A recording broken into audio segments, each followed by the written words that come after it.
ডুয়ার্সে আজ পর্যন্ত যত জায়গায় গেছি তার মধ্যে অন্যতম সেরা জায়গা আমার চোখে ঝালং। কালিম্পং জেলার কালিম্পং মহকুমা অবস্থিত জলঢাকা নদীর তীরে এই ঝালং হচ্ছে ছোট্ট একটা পাহাড়ি গ্রাম।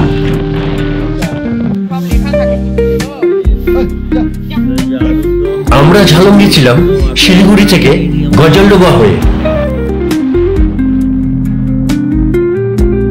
রেস্টুরেন্ট পাবেন যেগুলো দেখার মতন একদম, আর সবকটা ফিল নিতে গেলে আপনাকে সুন্দর ফুরফুরে একটা হাওয়া, কিন্তু গার্গী বারবার জানলার কাজ উঠিয়ে দিতে বলছে, তাই হাওয়াটা নেওয়া আমাদের পক্ষে সম্ভব হচ্ছে না।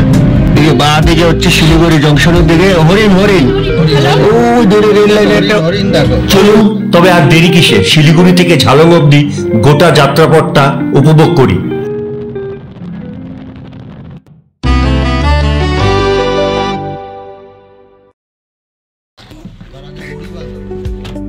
সকাল সকাল আমরা যাত্রা শুরু করলাম শিলিগুড়ি থেকে।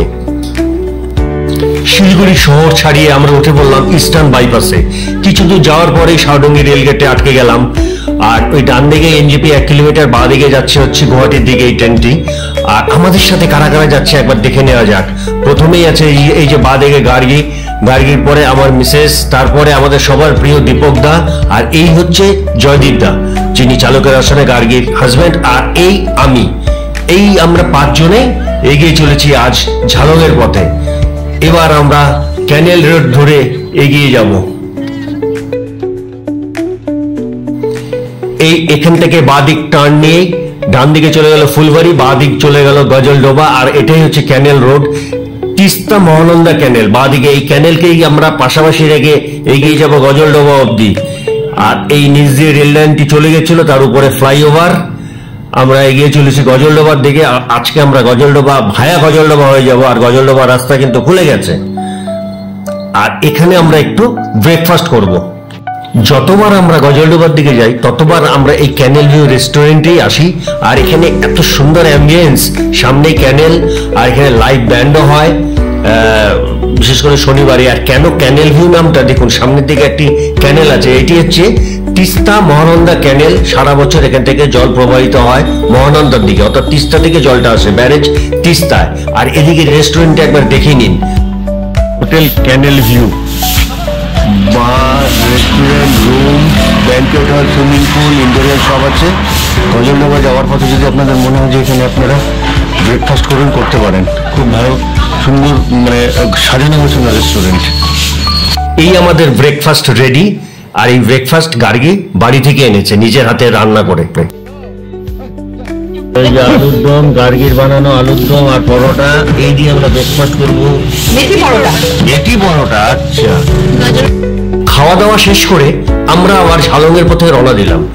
ক্যানেলের রাস্তা ধরে আমরা এগিয়ে চলেছি ঝালংয়ের দিকে।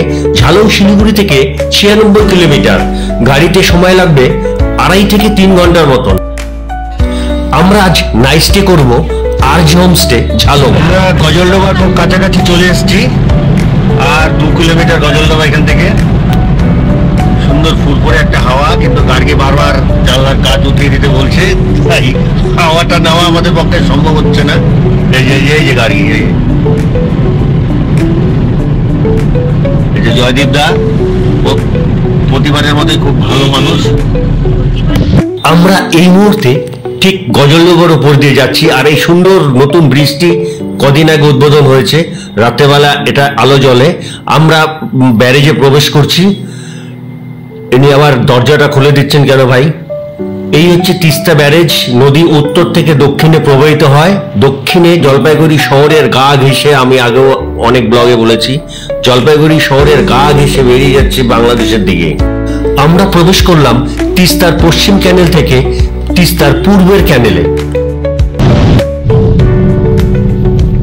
এখান থেকে উদলাবাড়ি 13 কিলোমিটার, কান্তি 15 কিলোমিটার, আর লাটাগুড়ি 25 কিলোমিটার। আমরা এই সোজা গেলে লাটাগুড়ি, কিন্তু আমরা বাঁ দিকে যাব তার ঘেরা জঙ্গল দিয়ে উদলাবাড়ি মালবাজার হয়ে আমরা চারসার দিকে যাব। এই বাঁ দিকে চলে গেল, সোজা চলে গেল লাটাগুড়ি। এই যে মালবাজার, এখান থেকে 27, মানে উদলাবাড়ি হয়ে মালবাজার যাব। আমরা যে রাস্তাটা দিয়ে যাচ্ছি, এই রাস্তাটা কিন্তু একটা সময় খুব ভাঙা ছিল, কিন্তু এখন দেখতে পাচ্ছি সুন্দর বানিয়েছে রাস্তাটা। তো এটা আমাদের একটা ডুয়ার্সে যাওয়ার শর্টকাট, শিলিগুড়ি থেকে গজলডোবা হয়ে। এবার রাস্তাটা একটা দেখে নিই।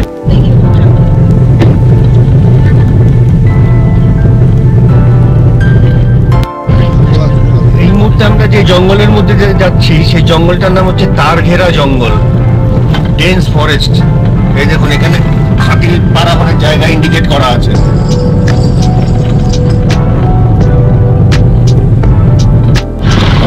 জঙ্গলটা কিন্তু দেখার মতন জঙ্গল, খুব ডেন্স, এবং রাস্তাটা ভালো হওয়াতে বেশ জঙ্গলটা উপভোগ করতে করতে আমরা যাচ্ছি।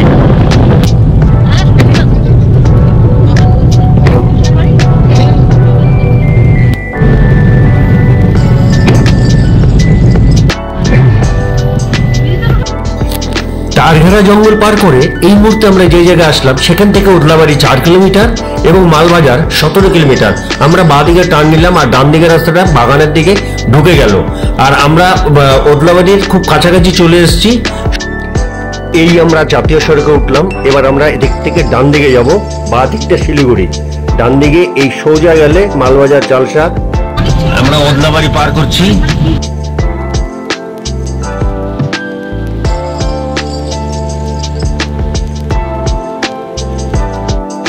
রাস্তা দেখাচ্ছি, এই রাস্তা বাঁ দিকে গরুয়াটা, লাভা, লোলেগাঁও এদিক দিয়ে আপনি যেতে পারবেন। দেখুন কালিম্পংও যেতে পারবেন এদিক থেকে। যখন গ্যাংটকে যাওয়ার রাস্তা খারাপ থাকে তখন এদিক থেকে যাতায়াত করে গাড়িগুলো। লাভা, আলগারা, ঋষি, পাপড়খেতি, ডালিম, গরুবাতান সব এইদিকে। চলো। আর আমরা মালবাজারের খুব কাছাকাছি চলে এসেছি।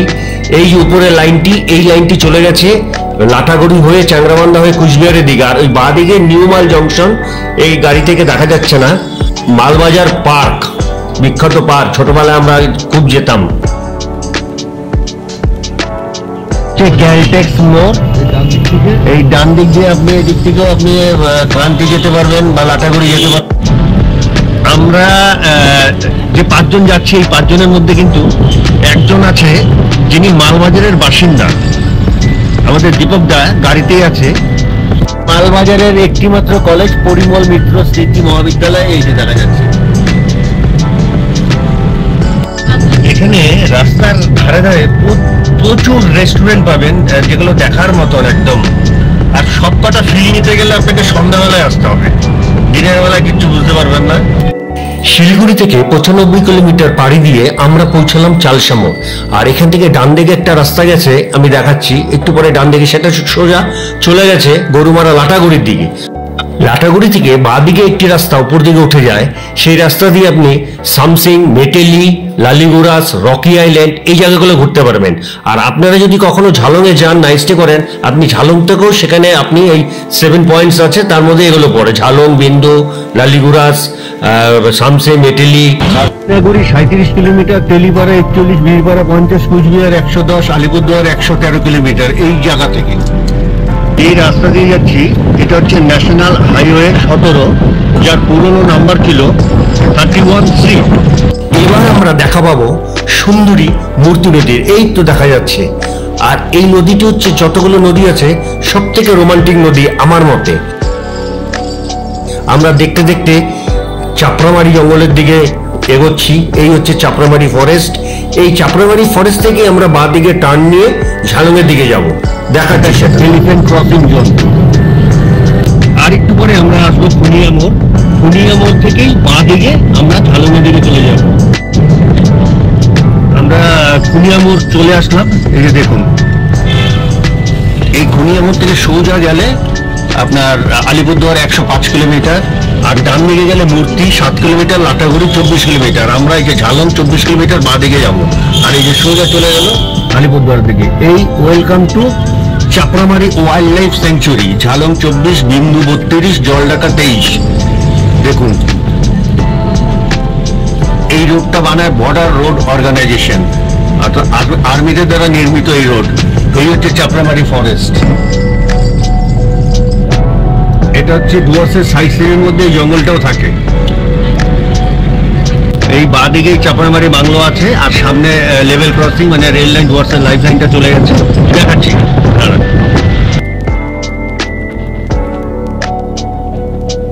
এই যে লেভেল ক্রসিং, বাঁ দিকে হচ্ছে শিলিগুড়ি জংশনের দিকে হরিণ হরিণ ওই দূরে রেল লাইনে একটা হরিণ দেখো।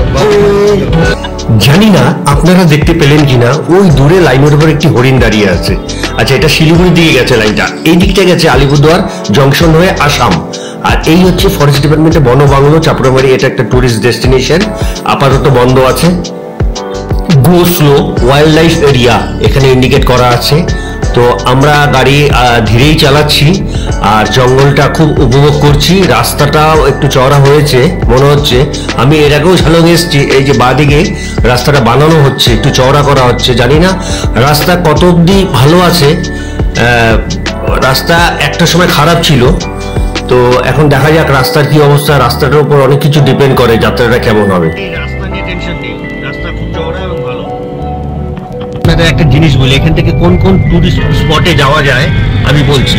দেখুন, বাঁ দিকের রাস্তাতে যদি আপনি যান সামসিং 8 কিলোমিটার, মেটিলি 10 কিলোমিটার, চালসা 15। ডান দিকে আমরা ঝালং যাচ্ছি 12 কিলোমিটার আছে, রঙ্গ 19 আর বিন্দু 21 কিলোমিটার। এবার কিন্তু রাস্তা একটু চাপের আছে, এ দেখেছেন? এখানে সম্ভবত কোনো ব্রিজ হবে বা রাস্তাও চওড়া মানে হওয়ার সম্ভাবনা আছে। রাস্তাটা এখনো পুরোপুরি পিচ হয়নি, পাথর ফেলানো আছে। জঙ্গলের মধ্যে দিয়ে এগিয়ে চলেছি আমরা।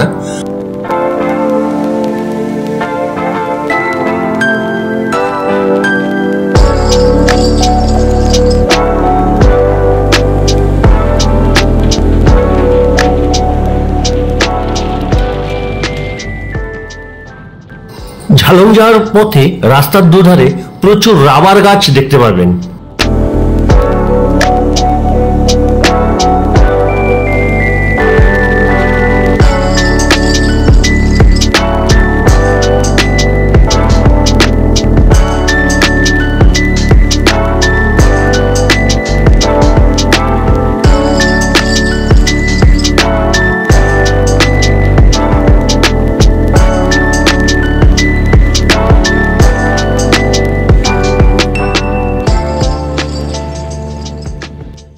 ঝালং যাওয়ার পথে কিন্তু একটা ভিউ পয়েন্ট আছে যেটার নাম গৌরীবাস। এটা আগে পড়বে, দেখাচ্ছি।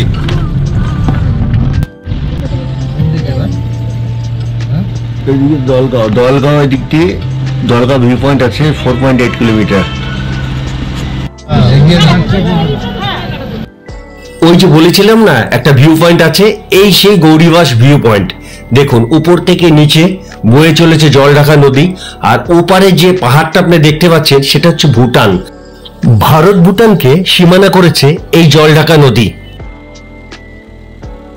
নিচে প্রচুর বাড়ি দেখা যাচ্ছে, ঝালং গ্রাম যেটা বলা যেতে পারে। সত্যি খুব মনোমুগ্ধকর এই জায়গাটি, এই ভিউ পয়েন্টটি। প্রচুর মানুষ এই দৃশ্য উপভোগ করার জন্য গাড়ি দাঁড় করিয়ে দেন এখানে।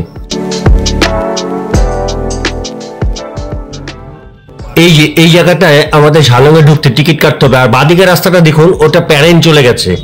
আর এখানে 20 টাকা, আমাদের বিন্দু ঝালং এর দিকে যেতে গেলে 20 টাকা এন্ট্রি ফি দিয়ে আমাদের প্রবেশ করতে হলো। এই রাস্তাটা বিন্দু, এই আমরা এখন ঝালং এর দিকে যাচ্ছি। আমাদের হোমস্টে এখান থেকে আর 2 কিলোমিটার। আর যে হোমস্টেতে যাচ্ছি আমরা।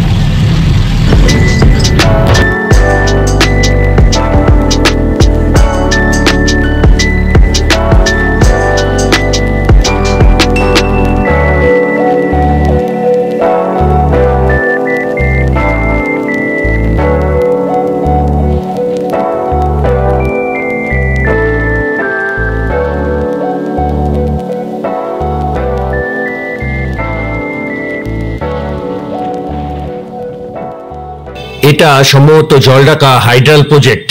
এই বাদিকে সবাই এটা দেখার জন্য দাঁড়িয়ে আছে। অবশেষে শিলিগুড়ি থেকে 3 ঘন্টা জার্নি করে আমরা আমাদের হোমস্টেতে পৌঁছালাম।